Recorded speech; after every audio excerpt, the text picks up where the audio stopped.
순서는 말씀드리면 특허 분쟁 발생 시 대응 방안에 대해서 전체적인 개략적인 사안을 설명을 먼저 드리고 그 다음에 특허 분쟁 사례 말씀을 드리고 마지막으로는 경쟁사 특허 모니터링을 통한 어떤 분쟁 대응 방안들 그것들을 간단하게 말씀드리고 마치도록 하겠습니다. 먼저 분쟁 발생 시 대응 방법에 대한 개요 부분 설명 좀 드리겠습니다. 분쟁 발생과 전개 방향인데요. 통상적으로 소송이 바로 발생하지는 않고 보시는 것처럼 경고장을 수령하고 경고장 수령 이후에 어떤 특허 분석이나 검토를 통해서 협상을 진행하고 협상이 이제 원활치 않으면 법정에서 이제 소송이 진행되는 절차로 갈 텐데요.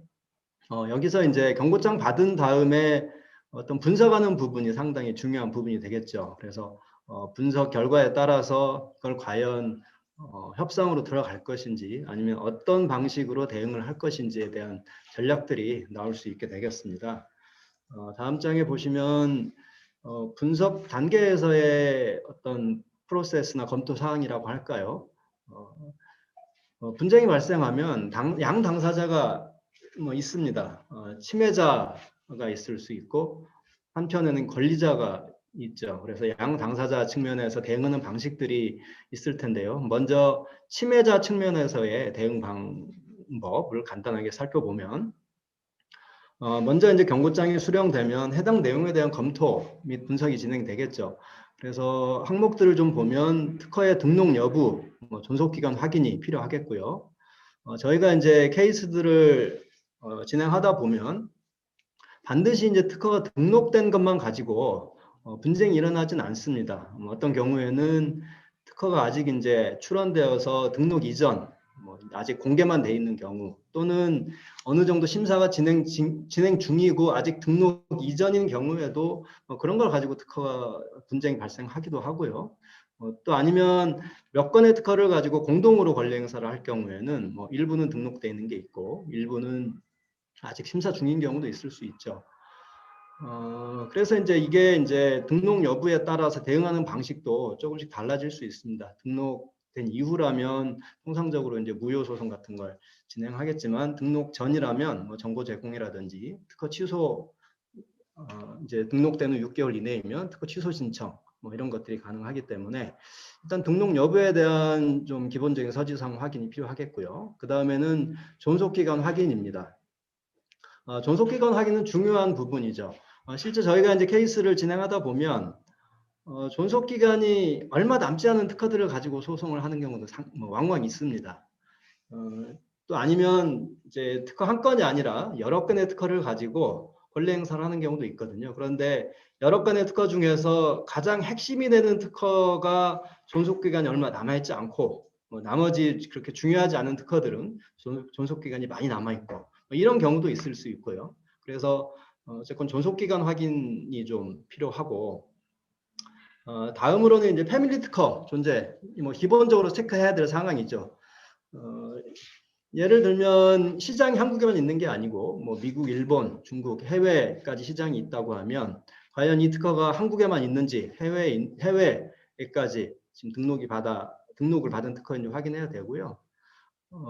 예를 들어서 대응 방안으로 이제 무효를 통한 대응을 하게 되면 이 부분이 또 중요해질 수 있습니다. 왜냐하면 무효를 통해서 대응을 한다고 했을 때 한국 특허법원에서 무효 소송을 통해서 특허를 무효시키더라도 중국이나 미국에 동일한 내용의 특허가 등록되어 있다고 하면 한국에서만 무효를 시킨다고 해서 끝나는 게 아니라 미국, 일본 각 나라에서 개별적인 소송을 통해서 무효를 시켜야만 이 근원적인 문제가 해결되는 거기 때문에 무효를 통한 대응을 한다고 하면 과연 패밀리 특허가 있는지 만약에 있다고 하면 과연 몇 개 나라에나 패밀리 특허가 존재하는지 이런 사항들이 이제 상당히 중요한 부분이 되기 때문에 패밀리 특허의 현황도 중요한 체크 사항이 되겠습니다.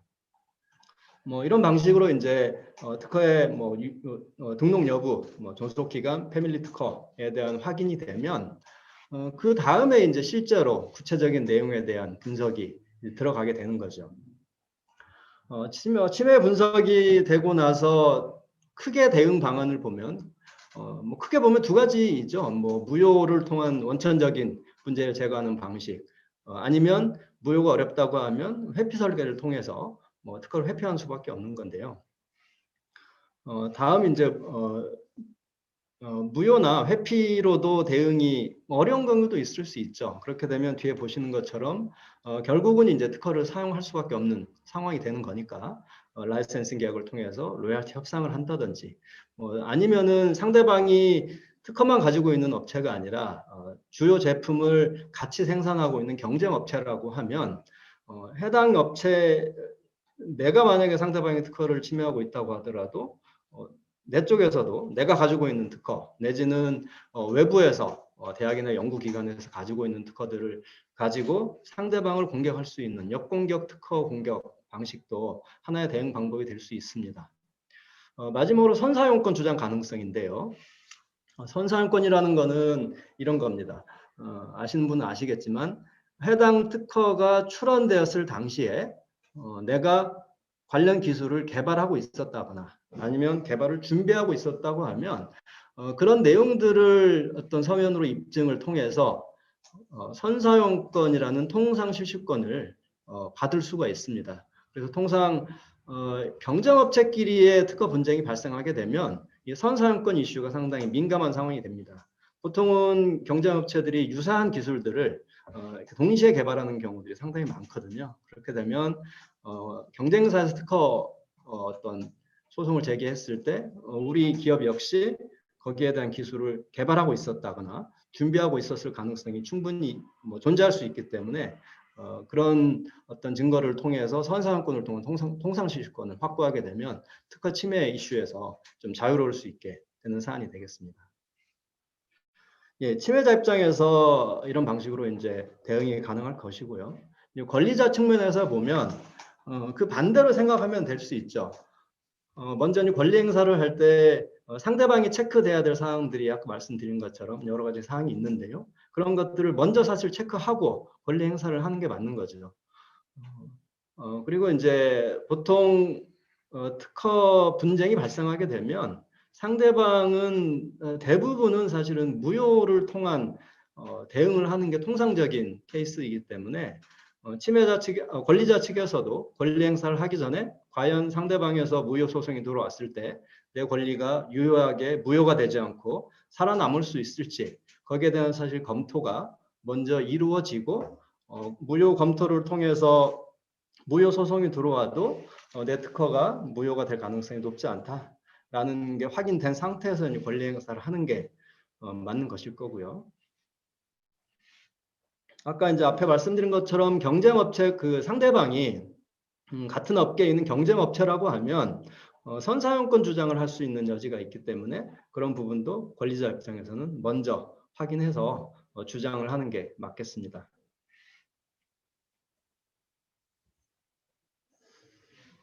예, 그리고 동일하게 라이센싱 계약이나 어떤 가처분을 통한 공격이라든지 뭐 이런 것들이 이제 실제 권리를 좀 강하게 행사하는 방법이 되겠고요. 예, 기본적인 이제 특허 분쟁이 발생했을 때 침해자 측면에서의 어떤 대응 방안 아니면 침해자 측에서의 대응 프로세스 그리고 권리자 측면에서의 대응 프로세스를 간단하게 살펴보았습니다. 네, 다음으로는 실제 특허 분쟁 대응 사례, 뭐 예방 사례이긴 한데요. 사례에 대해서 좀 말씀을 드리겠습니다.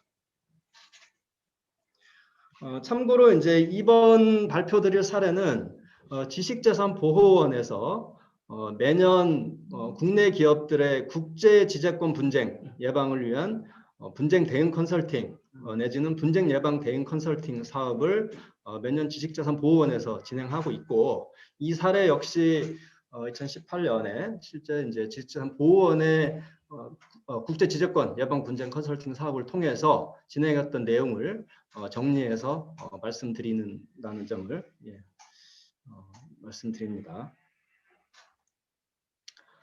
기업 현황을 보면 A사, 대상 기업이 A사이고요. A사는 코스닥 상장 법인입니다. 당시에 이제 일본 기술자로부터 기술 이전을 받아서 합성 석영 분말을 제조하는 거를 이제 연구 개발하고 있던 기업이 되겠고, 합성 석영은 보시는 것처럼 일반 뭐 유리에 비해서 불순물 함유량이 굉장히 낮기 때문에 대신 이제 여러 가지 처리를 통해서 나오는 결과물이기 때문에 그만큼 좀 굉장히 비싼 고가의 소재가 되겠고요. 그래서 일반 생활에서 사용하는 유리에는 사용하지 않고 반도체 공정이나 이런 특수한 환경에서 사용하는 그런 물질이 되겠습니다. 합성 석영을 제조하는 방법을 간단하게 보시면 물유리 제조하고 콜로이드 실리카졸을 제조하고 실리카 겔로 만든 다음에 해동, 동결해동하고 세정, 소결 등의 절차를 통해서 공정을 통해서 합성 석영을 만들게 되겠고요. 해당 기업 특허 보유 현황을 저희가 확인해 봤을 때 국내에서 20건, 해외에서 10건의 특허를 보유하고 있었는데 공교롭게도 이 합성 석영을 만드는 게 이 기업의 주요 사업은 아니었습니다. 당시에는. 그래서 합성 석영 관련해서는 특허를 보유하고 있지 않는 상황이었습니다. 제품 관련 시장 동향을 간단하게 살펴봤고 조사 분석, 프로세스 정립하고 기술들을 좀 세분화해서 세부 기술들에 대한 이해를 좀 했고요. 그리고 경쟁사 조사가 진행됐습니다. 그래서 경쟁사는 3개의 경쟁사가 조사되었는데 첫 번째는 엔사입니다. 엔사는 이 기업에 실제 기술을 제공했던 그 기업이고요. 근데 엔사는 실제 이제 제품을 생산하고 있지는 않았고 관련 특허를 일본에서 가지고 있었고 한국에서는 관련 특허가 없는 상황이었습니다. 두 번째는 Y사입니다. Y사 역시 합성석영 관련된 특허들을 다수 보유하고 있긴 했으나 여기는 그 합성석영을 실제 만들고 생산하고 있는 기업은 아니었습니다. 그리고 저희가 조사를 하는 과정에서 알게 된 게 그 A사의 기술을 제공했던 이게 N사인데요. N사의 핵심 기술자가 이 Y사의 밀접한 관련이 있는 그런 상황이라는 걸 저희가 알게 되었고 그리고 뒤에 보시는 것처럼 실제로 이제 좀 문제가 될 만한 분쟁 위험 특허들은 주로 이제 Y사 특허들이었습니다.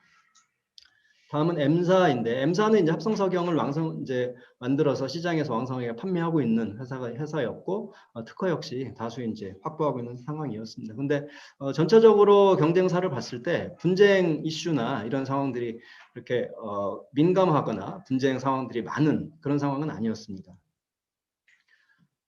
특허 조사를 저희가 쭉 진행을 했고 검색식을 통해서 보시는 것처럼 한 2,500건 정도 특허를 저희가 검색을 해서 1차 필터링 통해서 약 400건 그다음에 필터링된 특허를 검토해서 한 60건 정도 유효 특허를 도출했고 최종적으로 보시는 것처럼 분쟁 위험 가능성이 있는 특허를 저희가 3건을 최종적으로 도출해서 상세 분석을 좀 진행했습니다. 상세 분석은 뒤에 보시는 것처럼 크게 3가지 내용입니다. 특허 침해 분석이 먼저 이루어졌고요. 클레임 차트를 통해서 특허 침해 분석이 이루어졌고 침해 이슈가 어느 정도는 좀 있을 수 있다라는 상황이었기 때문에 대응 방안으로서 대표적인 무효화 방안하고 회피 설계 방안 2가지가 좀 진행이 되었습니다. 하나하나 좀 설명을 좀 드리겠습니다. 분쟁 위험 특허 1번인데요. 1번은 1999년에 이제 출원해서 권리보험 이제 실제 존속 기간이 이제 많이 남지는 않은 특허였고 클레임 차트 분석을 통해서 어느 정도 실제 A사 공정하고 분쟁 위험 특허 1번 사이에는 어느 정도 지금 좀 특허 침해 이슈가 있는 것으로 좀 조사가 되어서 대응 방안이 필요한 상황이었습니다.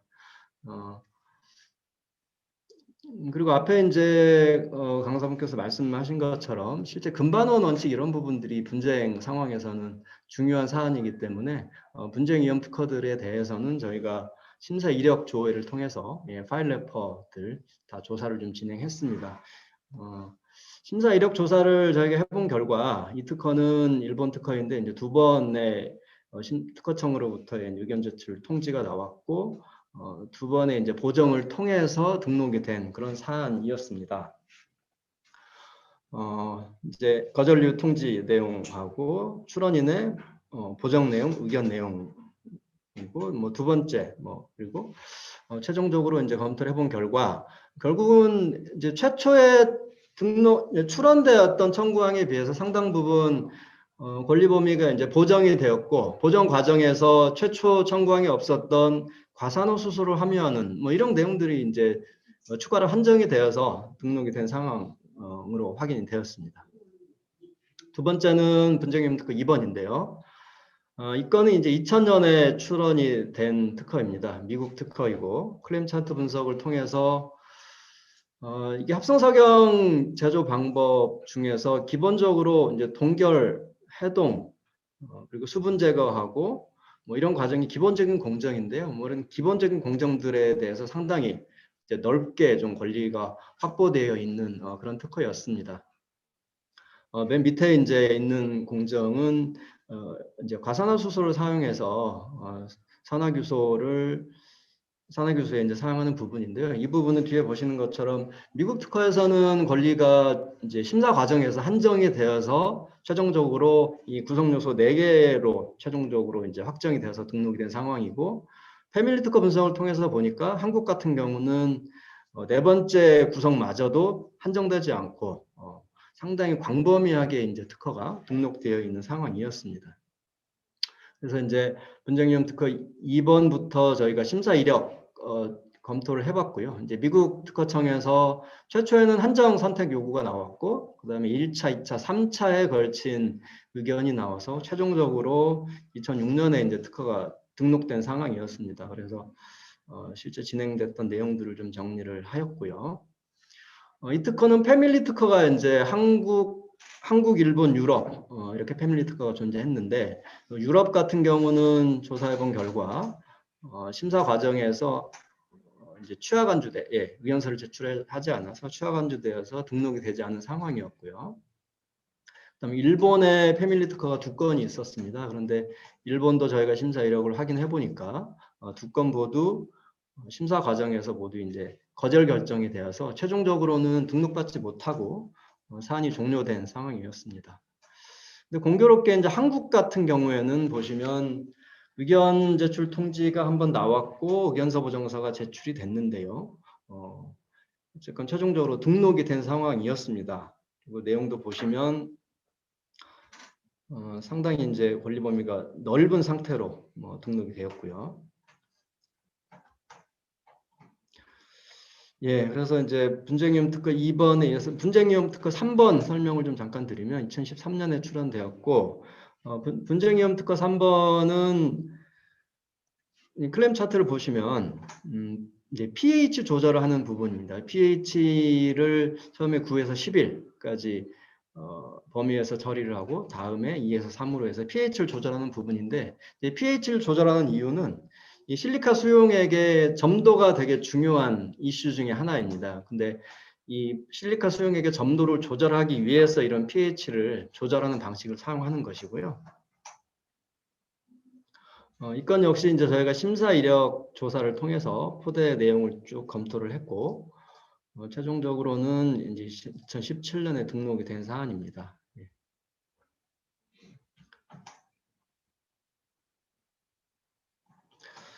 이렇게 해서 분쟁위험 특허 3건을 검색을 했는데, 어쨌건 결론적으로는 특허 분쟁 이슈가 없지 않다, 어느 정도 있기 때문에 좀 대응 방안이 필요한 상황이었습니다. 그래서 대응 방안으로 아까 말씀드린 것처럼 무효조사하고 회피 설계가 대표적인 방법인데요.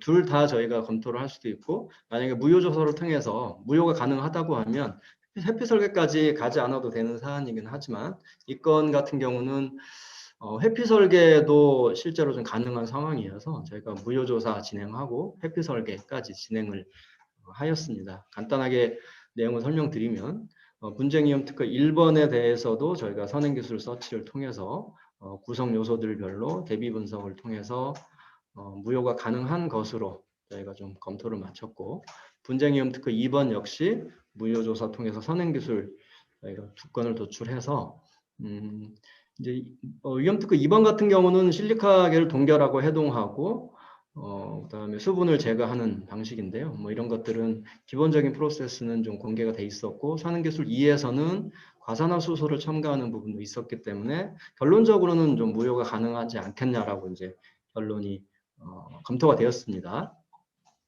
분쟁위험 특허 3번도 무효조사를 진행했습니다. 그래서 pH를 조절해서 어떤 실리카 수용액의 점도를 조절하겠다는 내용인데요. 이거 역시 좀 관련 선행 특허들이 좀 조사가 되었습니다. 그래서 결론적으로는 무효가 좀 가능한 것으로 검토가 되었고, 예, 그래서 이제 세 건 모두 어느 정도 무효화가 가능한 것으로 검토가 되었고, 다음은 회피 설계 부분입니다. 무효가 가능하긴 하지만 실제 이제 그 A사에서도 다양한 방식의 공정을 통해서 합성 석영을 만드는 방식들을 계속 개발하고 있었기 때문에 이제 회피 설계에 대한 부분도 진행이 되었었고요. 일반 같은 경우는 이제 크게 보면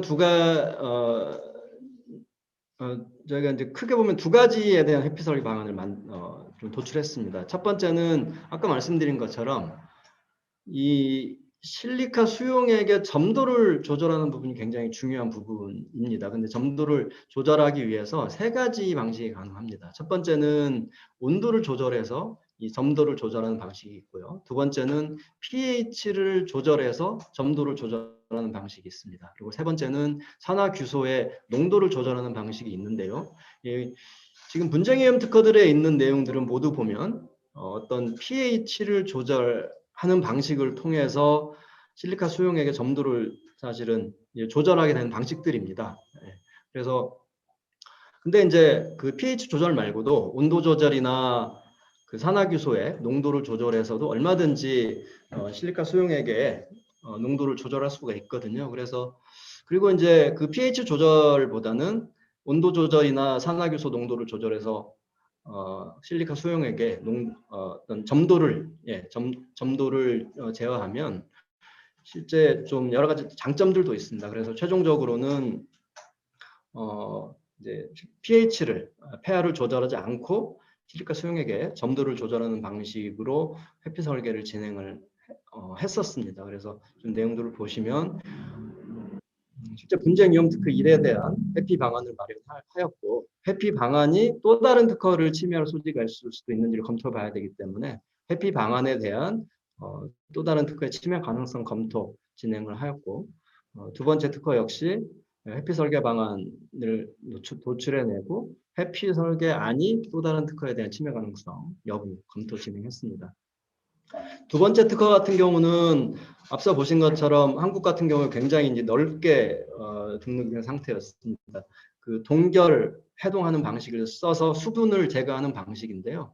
저희가 이제 엔지니어들하고 진행을 하다 보니까 실제 이 동결 해동 방식으로만 수분을 제거하는 방식이 있는 게 아니고 동결하지 않고 가열 건조를 통해서 수분을 제거하는 방식이 충분히 가능한 상황이라는 걸 확인하였습니다. 그래서 보시는 것처럼 적외선 히터로 가열해서 수분을 증가해서 수분을 제거하는 방식 이런 방식들이 충분히 가능해서 어쨌건 이제 그런 동결 해동 방식이 아니라 가열 건조 방식으로 수분을 제거하는 방식으로 회피 설계안을 마련하였고 거기에 대한 침해 가능성 검토까지 저희가 진행을 했습니다.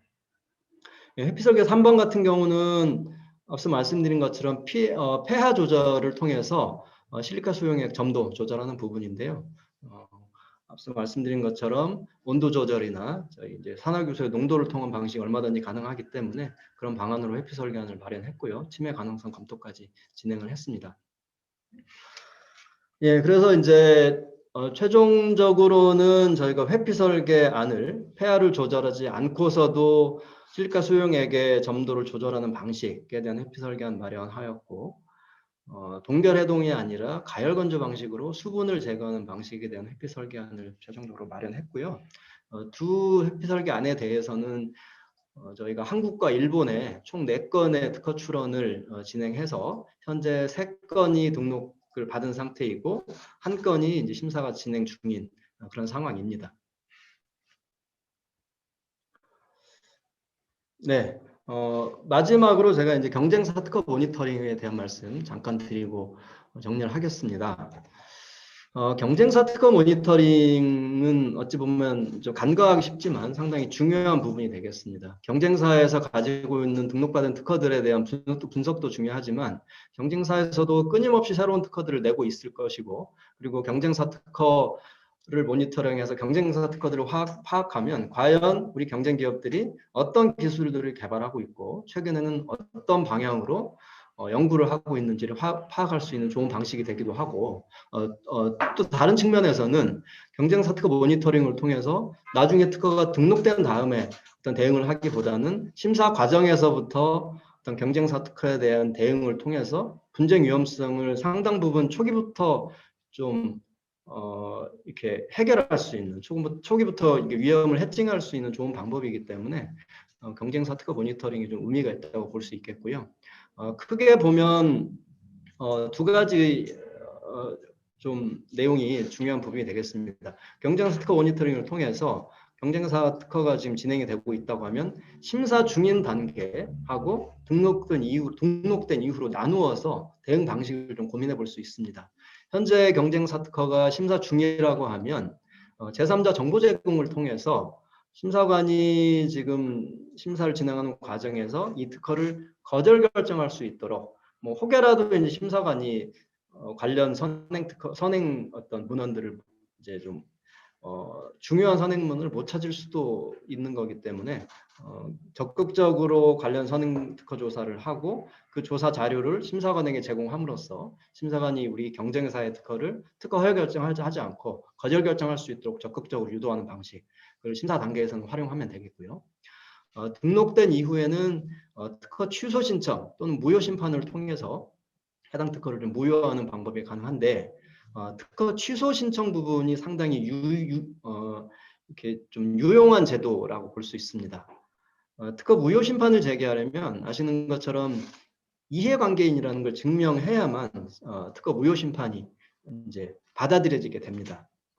이해관계인이라는 걸 증명하려면 내가 이 특허의 특허권자와 어떤 경쟁 관계에 있고 나도 예를 들어서 유사한 제품을 만들고 있다. 이런 식으로 이제 이해관계를 입증해야 되고요. 무효 심판이 진행되게 되면 그러한 내용들이 상대방에도 다 전달해서 결국은 어떤 양 당사자가 전면에 나서서 전면적인 어떤 분쟁을 이어가는 그런 상황으로 이제 가는 절차가 무효 심판입니다. 무효 저는 그렇게 진행이 되기 때문에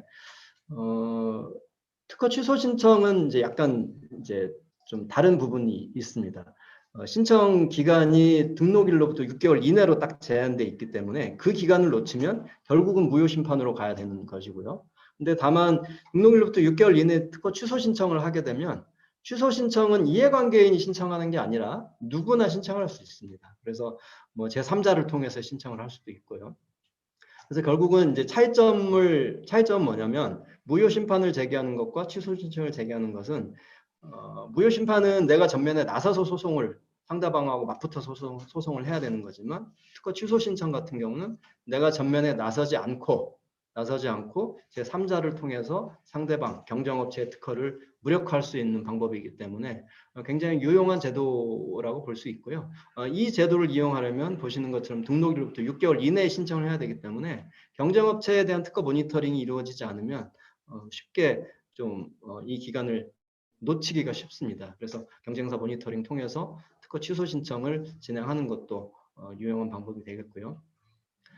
특허청에서 어떤 이제 공개한 자료에 보면 특허 취소 신청 같은 경우에는 기업이 하는 경우보다 개인을 통해서 신청하는 게 70~80% 이상이라고 하고 취소 신청을 통해서 등록이 취소된 경우는 약 25% 정도가 된다고 합니다.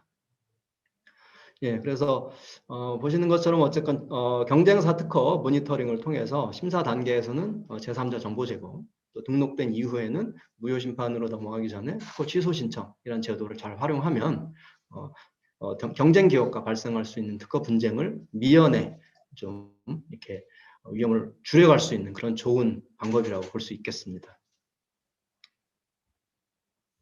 예, 마지막으로 정리해서 말씀드리고 마치겠습니다. 맨 앞에서 말씀드린 것처럼 특허 분쟁이 발생하면 침해자 측 그리고 권리자 측 각 대응 프로세스들이 여러 가지 포인트들이 있기 때문에 그런 부분들 확인하셔서 대응을 하시면 될 것 같고요.